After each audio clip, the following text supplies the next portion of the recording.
back in I think it was late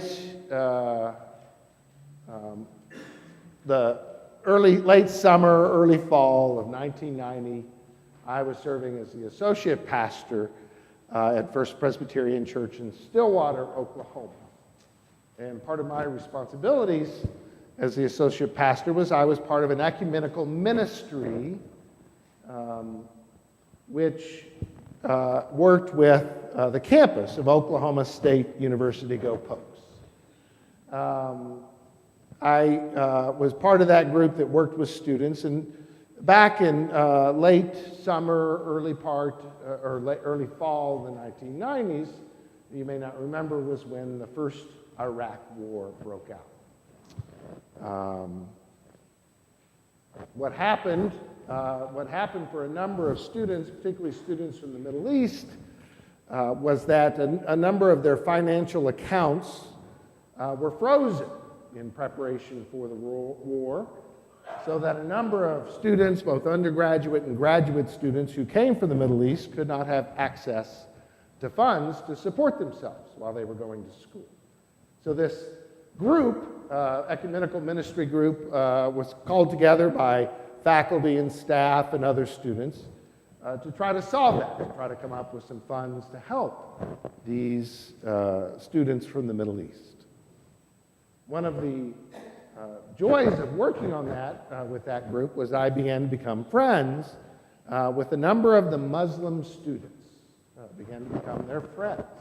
So much so that they actually invited me to come to their mosque to be a part of their Ramadan feast.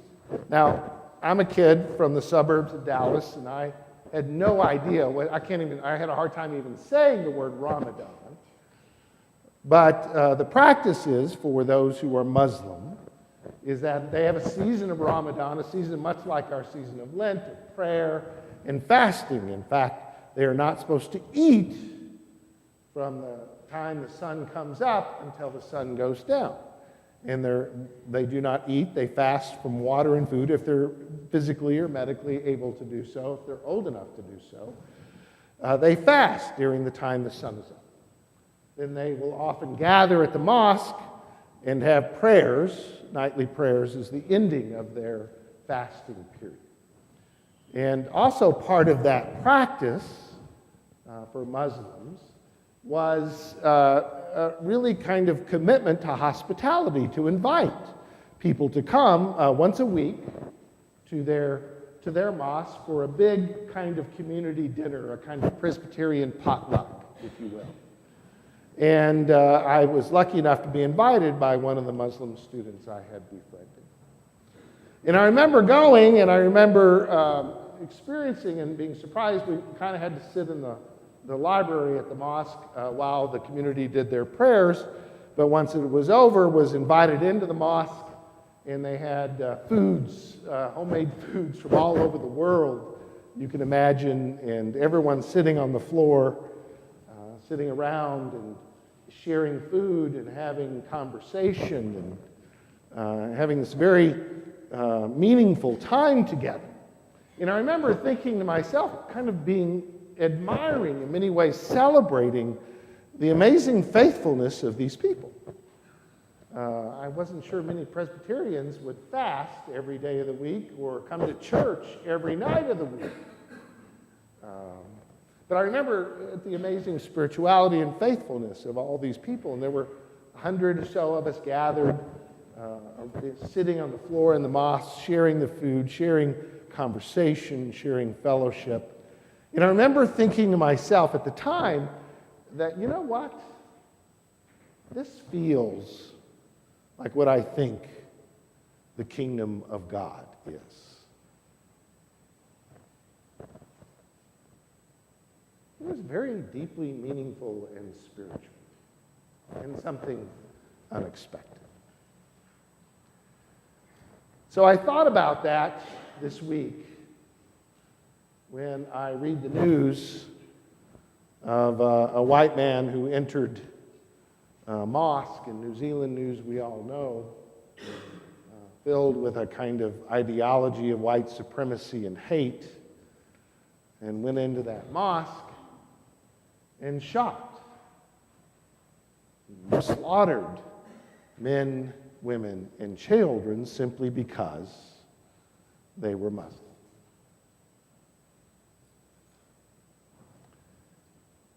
And as I was reading some of these headlines, reading some of these articles, one thing particularly struck me.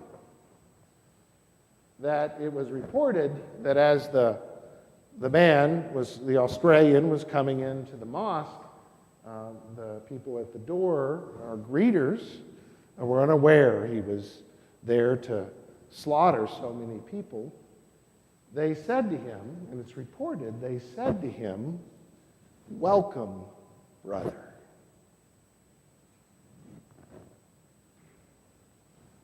And those words haunt me.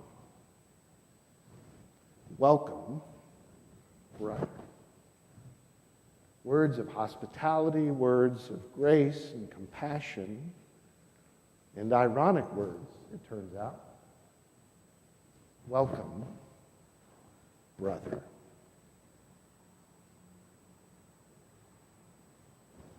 And those words still haunt me in many ways.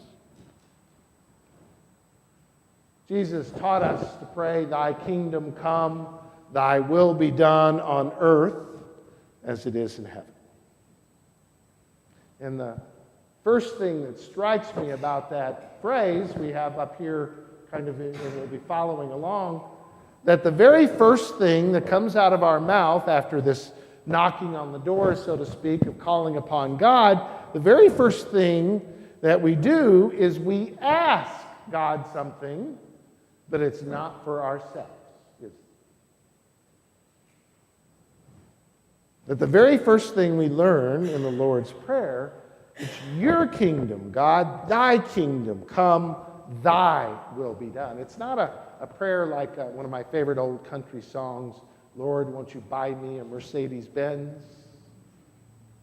Or many of the prayers that we are taught in our culture and society when we're supposed to pray for success or money or positions of power. It's about God's kingdom and God's will. Thy kingdom, thy will be done. So the very first thing out of our mouth in the Lord's Prayer is asking for God's kingdom on earth. The other interesting part of that is that it's saying God's kingdom on earth, in God's will be done, and sometimes we struggle. We're not quite sure, and really, to be truthful, one of the difficult questions is, what does God's kingdom look like? What is God's will? How do we know what that is? Years ago, I think it was back in the 90s too, there was a practice where people would wear a bracelet that would have the initial letters WWJD, right? WWJD. Many of you may have had it. And the letters are supposed to represent a question. We're supposed to ask ourselves, what would Jesus do?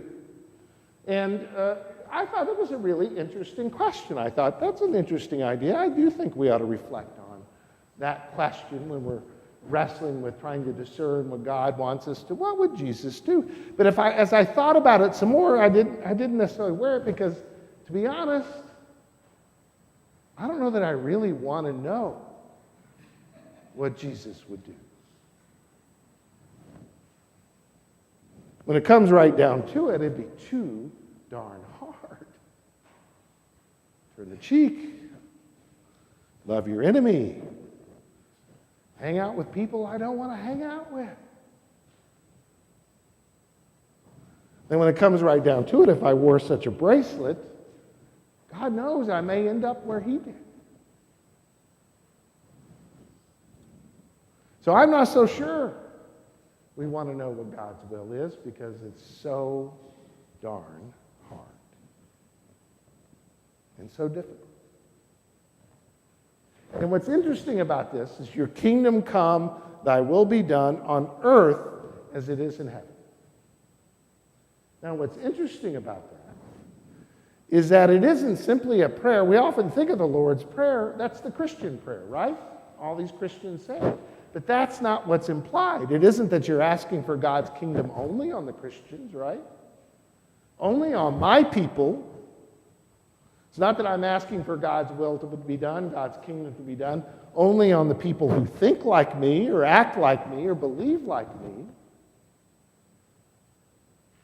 But the initial ask is not for me, but for the whole earth.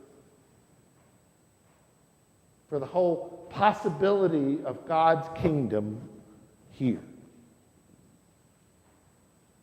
On the whole earth.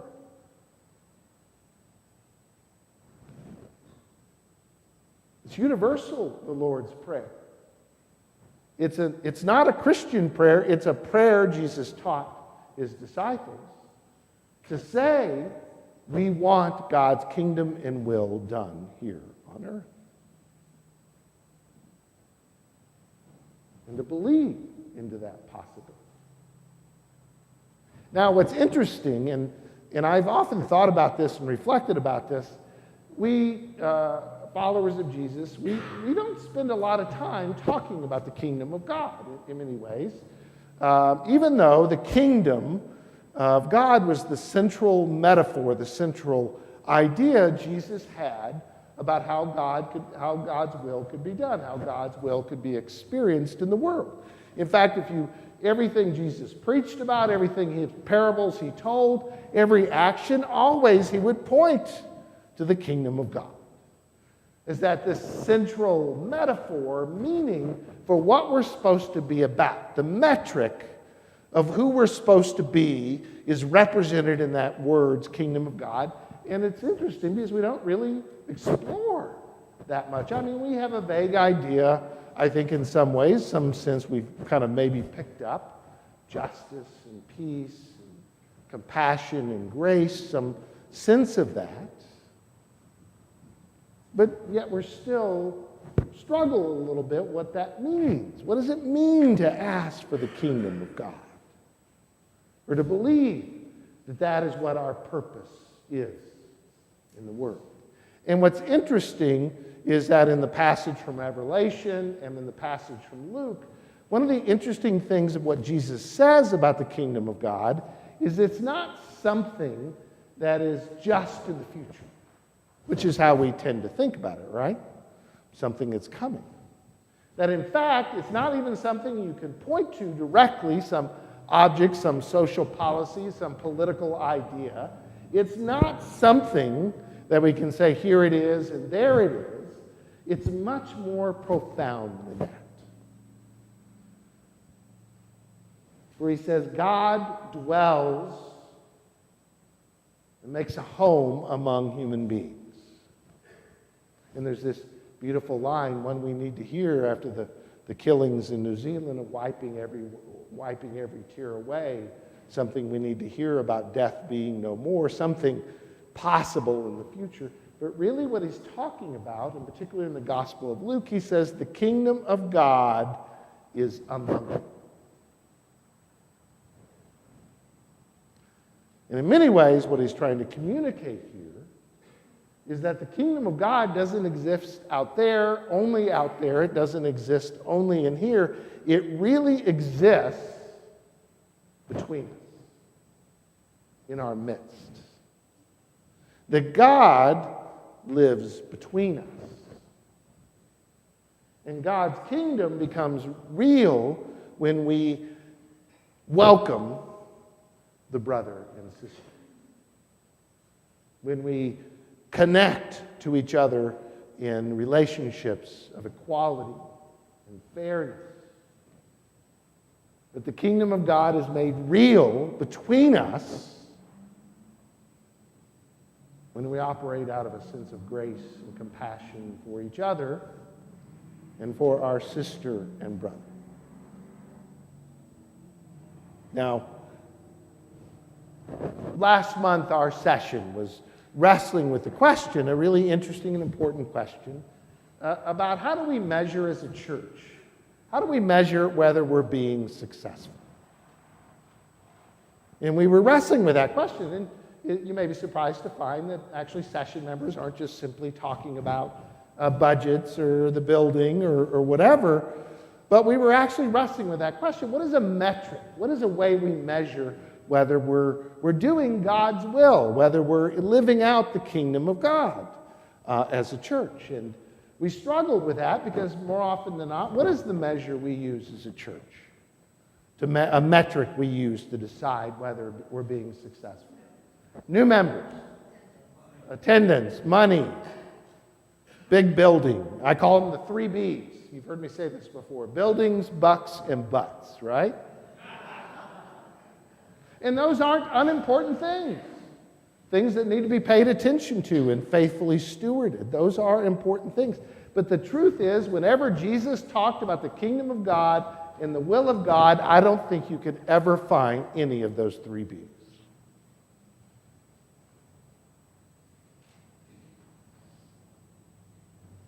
What is the metric of the kingdom of God and God's will? How do we know we're doing that?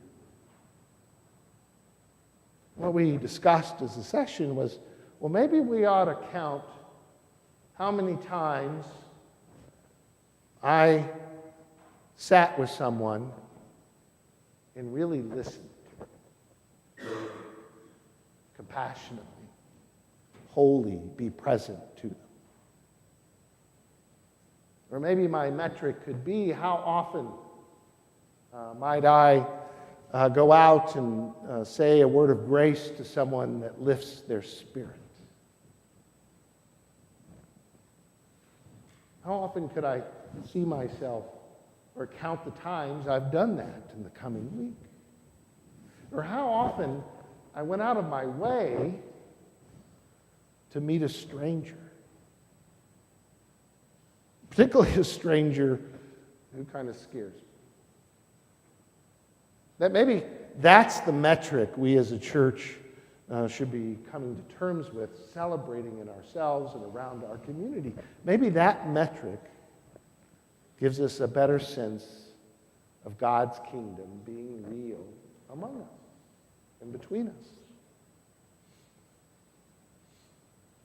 And so, maybe the kingdom of God is we say, welcome, brother. We do not care what faith you hold. Welcome, sister. We do not care what race you come from. Welcome, brother. We do not care what your politics are. You are welcome. Welcome, sister.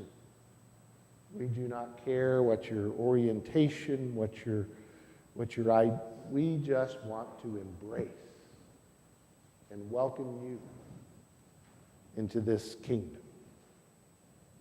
To God be the glory this day and forevermore. Amen.